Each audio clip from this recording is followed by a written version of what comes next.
Yeah, it was my pleasure to moderate the panel on the implementation of a moonshot on AI, and we had a few nice takeaways, I think, from the speakers. The first one being that we need to set very clear and ambitious goals if we want to design such a program, something that is sufficiently distant in the future, but also tangible and practical so that people can rally behind it, learning from, for example, from the European Space Agency, so that we can choose between mission A or mission B, but it needs to be clear what we're choosing between. Also very importantly, that we need to gather all the stakeholders around those same missions, because we can't just push that from either public sector or from industry. We need to make sure that academics, public and private industry are working together to achieve those missions.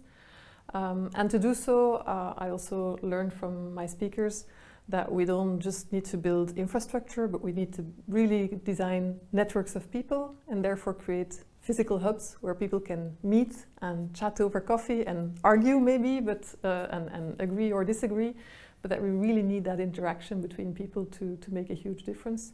But the good news was that it is very clear that we have lots and lots of expertise around AI and robotics across Europe, not just in the big companies, the big countries and the big hubs, but clearly also in smaller countries, for example. The Nordics were mentioned, Iceland even. So it's not just happening in the main cities or the main countries. And what is lacking today, if you compare to other ecosystems across the world, is that we don't succeed in kind of scaling out that innovation from the research to bigger companies. So what we see is that we succeed in creating smaller companies, maybe mid-caps, but at some point they either get purchased, get bought, or they move away to the States or elsewhere. And so if we really want to create such a moonshot program, we shouldn't just invest in the research and the innovation side of things, but definitely also make sure we beef up the scaling up phase with sufficient